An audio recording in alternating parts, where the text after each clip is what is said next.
کم کر رہے ہوتے ہیں. وہ خود تو اپنی ارننگ کر رہے ہوتے ہیں لیکن اپنے امپلائز جن کے ذریعے ان کی ارننگ ہو رہی ہوتی ہے لیکن ان کو وہ فیسیلیٹیٹ نہیں کرتے ہیں. تو آج جو ہے میں ان تمام باتوں کے حل کے لیے آپ کے سامنے اللہ کا بتایا ہوا طریقہ, اللہ نے, میں نے آپ سے کہا نا کہ قرآن کے اندر ہر مسئلے کا حل رکھ دیا, بس ہمیں اس کو دیکھنے کی ضرورت ہے, اس کو پڑھنے کی ضرورت ہے, اس پر عمل کرنے کی ضرورت ہے, اس کو اپنی زندگی میں داخل کرنے کی ضرورت ہے, ہمیں اس کو اون کرنے کی ضرورت ہے کہ ہم کس طریقے سے اس کو اون کریں, اس پہ امپلیمنٹ کریں. تو اس کے بارے میں اللہ نے قرآن کے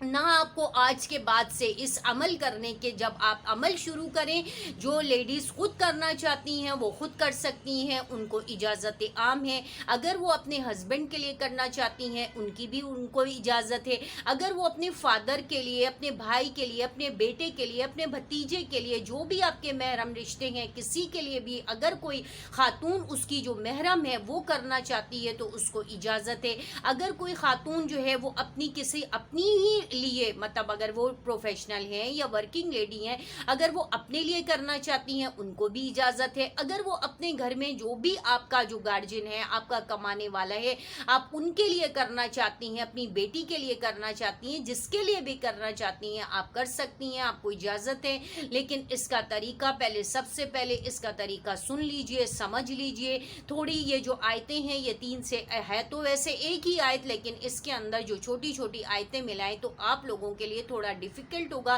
اس کا طریقہ بھی آپ کو بتا دوں, اگر تو آپ اس کو زبانی یاد کر لیں تو بہت اچھی بات ہے. اگر آپ زبانی نہیں یاد سکتی ہیں تو قرآن سے دیکھ کر کے پڑھیں, اور اگر قرآن سے دیکھ کر کے پڑھنا بھی تھوڑا آپ کو ڈیفیکلٹ لگ رہا ہے, آپ کے پاس پاکٹ قرآن نہیں ہے, تو پھر آپ اس کو یہ کریں کہ قرآن سے دیکھ کر کے یا تو آپ موبائل میں اس کی پک لے لیں, اس کے ساتھ پڑھنا شروع کر دیں, یا پھر یہ آپ تیسرا کام یہ کریں کہ ایک پیپر کے اوپر اس کو بالکل صحیح طریقے سے ایسے ہی ایز اٹ از آپ نے اس کو کاپی کر لینا ہے عربی کے ساتھ. اس کے زیر زبر کی آپ پرواہ نہ کریں, زیر زبر لگانا آپ کے بس کا کام نہیں ہے, زیر زبر لگانا آپ کے لیے جائز نہیں ہے, آپ نہیں لگا سکتے ہیں کیونکہ آپ کو عربک لینگویج نہیں آتی ہے, آپ کو عربی کی گرامر نہیں ہے, تو آپ غلط سلط کر دیں گے. اس سے بہتر ہے کہ آپ وداؤٹ اعراب کے جو ہے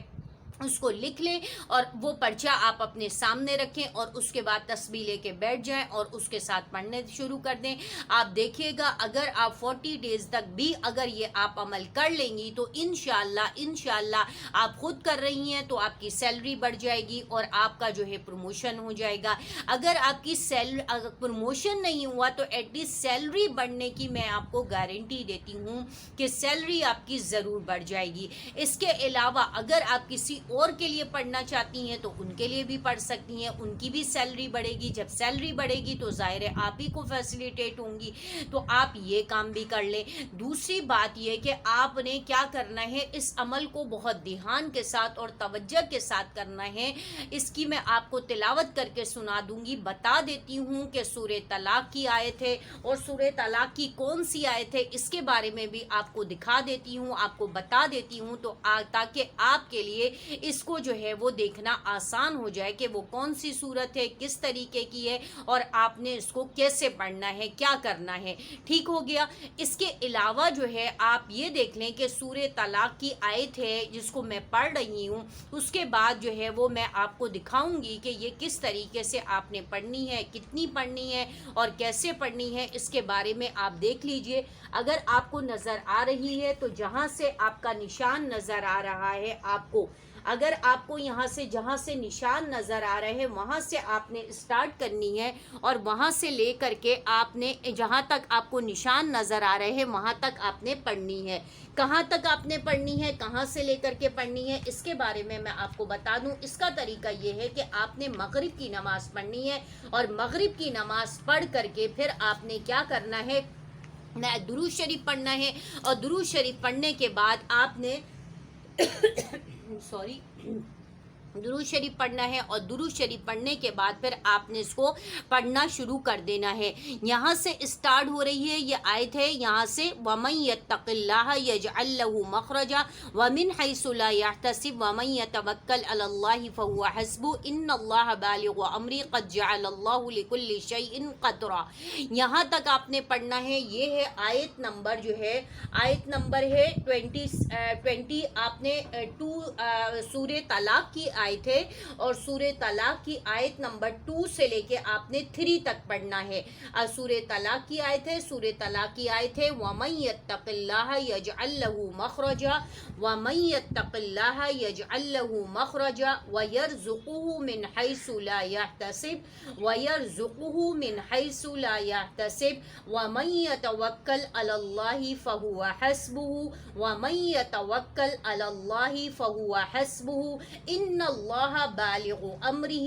ان اللہ بالغ امرہ قد جعل اللہ لکل شیء قدرا قد جعل اللہ لکل شیء قدرا قد جعل اللہ لکل شیء قدرا۔ یہ آپ نے یہاں تک پڑھنی ہے۔ دوبارہ سے پڑھ کے سنا دیتی ہوں، دوبارہ سے یہ پڑھیے گا۔ سورہ طلاق کی آیت ہے، آیت نمبر 2 سے لے کر کے آپ نے 3 تک پڑھنا ہے۔ سورہ طلاق ہے، سورہ طلاق کی آیت نمبر 2 سے 3 تک پڑھنا ہے۔ آپ دیکھ لیں، آپ کو نظر آ رہا ہوگا جہاں سے نشان اسٹارٹ ہے وہاں سے آپ کو پڑھنا ہے۔ سورہ طلاق ہے، سورہ طلاق کی آیت نمبر 2 سے 3 تک ہے۔ وَمَن يَتَّقِ اللَّهَ يَجْعَل لَّهُ مَخْرَجًا وَمِنْ حَيْثُ لَا يَحْتَسِبْ وَمَن يَتَوَكَّلْ عَلَى اللَّهِ فَهُوَ حَسْبُهُ إِنَّ اللَّهَ بَالِغُ أَمْرِهِ قَدْ جَعَلَ اللَّهُ لِكُلِّ شَيْءٍ قَدْرًا۔ یہاں تک آپ نے 313 مرتبہ پڑھنا ہے، اور پڑھ کر کے پھر آپ نے جو ہے دعا مانگنی ہے کہ اللہ تعالی ہماری جو انکم ہے، ہماری جو آمدنی ہے، ہماری جو روزی ہے، اس کو بڑھا دیجئے۔ اے اللہ، ہماری یہ جو آمدنی ہے، ہماری یہ جو تنخواہ ہے، جو ہماری جو ہمارا جو رزق ہے، اس کے اندر بڑھوتی کر دیجئے، اس میں اضافہ کر دیجئے۔ ہمارا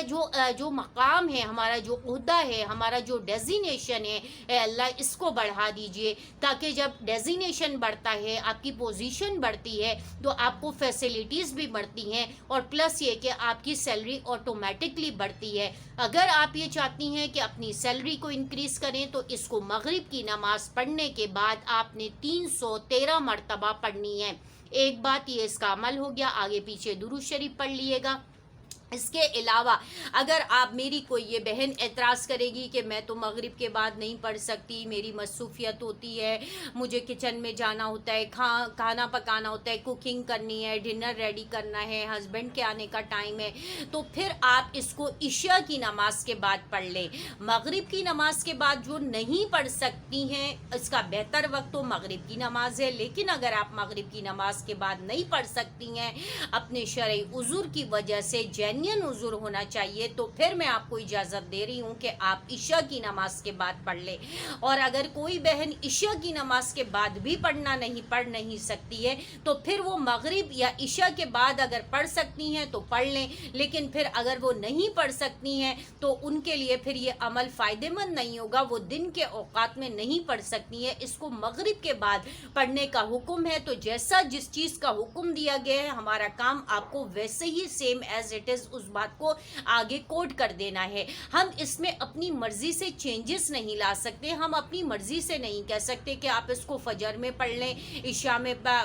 ظہر میں پڑھ لیں، عصر میں پڑھ لیں، نہیں۔ جب ہمیں جو بتایا گیا ہے، جس طریقے سے ہمیں بتایا گیا ہے کہ جن لوگوں نے ان پر عمل کیا ہے اور جس طریقے سے اس کا جو طریقہ کار ہے وہ مغرب ہے، اور اگر کسی کے ساتھ کوئی ایسی وجہ ہے کہ وہ نہیں پڑھ سکتی ہیں تو وہ پھر عشاء کی بعد ہے۔ عشاء سے زیادہ کی جو ریلیکسیشن ہے تو پھر وہ تہجد میں پڑھ لیں، اگر وہ تہجد میں پڑھ سکتی ہیں، لیکن اس کے علاوہ کسی اور نماز میں نہیں۔ پھر اس کے لیے بہتر یہ ہے کہ وہ سورہ واقعہ کی طرف چلی جائے۔ اگر تو وہ سیلری بڑھانا چاہتی ہیں، پروموشن کرنے چاہتی ہیں، اپنا عہدہ بڑھانا چاہتی ہیں، اپنا ڈیزینیشن، اپنی پوزیشن اپ کرنا چاہتی ہیں، تو اس کے لیے ان کو مغرب یا عشاء کے ساتھ ٹائم نکالنا ہوگا۔ مغرب سے عشاء تک اس کا ٹائم ہے، اگر مغرب سے عشاء میں نہیں پڑھ سکتی تو پھر تہجد ہے، اور اور اگر تہجد میں نہیں پڑھ سکتی تو پھر بہتر یہ ہے کہ آپ مغرب کے بعد یا عشاء کے بعد سورہ واقعہ پڑھ لیں. اس سے بھی آپ کو بہت فائدہ ملے گا اور اس سے بھی آپ کے رزق میں برکت ہوگی, رزق کی بڑھوتی ہوگی, رزق میں آسانیاں ہوں گی. پھر یہ ایک شارٹ کٹ عمل ہے, یہ ایک تھوڑا مشکل عمل ہے, تو اس کو کرنے کے لیے آپ نے ٹائم نکالنا ہے, اپنے ٹائم کو مینیج کر لیے, اپنی ورکنگ کو آگے پیچھے کر لیے اگر آپ پوزیشن بڑھانا چاہتی ہیں اور اگر آپ سیلری بڑھانا چاہتی ہیں. امید ہے کہ میرا یہ آج کا عمل اور یہ چیزیں آپ کے لیے بہت زیادہ بینیفیشل ہوں گی. اس کی ہر ایک کو اجازت ہے, اگر وہ اپنے لیے کریں, اپنی بیٹی کے لیے کریں, بیٹے کے لیے کریں, ہسبینڈ کے لیے کریں, فادر کے لیے, برادر کے لیے, جس کے لیے بھی کرنا چاہتی ہیں وہ کر سکتی ہیں, لیکن اس کی تعداد 313 رہے گی. عمل جو ہے وہ مغرب کے بعد ہوگا. اگر کسی کی جینین ریزن ہے, کسی خاتون کی کہ ہسبینڈ کے آنے کا ٹائم ہے, ڈنر ریڈی کرنا ہے, ان کو لگا کے دینا ہے, یا بچوں کا کوئی ایسا ایشو ہے تو اس کو تھوڑے دن تک کے لیے آگے پیچھے کر لیجئے. اگر تو آگے پیچھے کی پاسبلٹی ہوتی ہے تو فبہا و نعمہ, بہت اچھی بات ہے, اور اگر پاسبلٹی نہیں ہے تو عشاء تک کی آپ کو ریلیکسیشن کا ٹائم ہے. اگر عشاء میں تک آپ کر سکتی ہیں تو عشاء کی نماز کے بعد کر لیں, اگر نہیں کر سکتی تو پھر آپ نے جو ہے صرف سورہ واقعہ کو پڑھ لینے کا اہتمام کر لینا ہے. انشاءاللہ وہ بھی آپ کو بہت فائدہ پہنچائے گی. وہ ایک بہت دیر اور فار ایور کا عمل ہے, لیکن یہ ایک 40 ڈیز کا مخصوص عمل تھا جو آج میں نے آپ کو کے ساتھ شیئر کیا ہے, آپ کو بتایا ہے. وآخر دعوانا ان الحمدللہ رب العالمین. السلام علیکم ورحمۃ اللہ وبرکاتہ.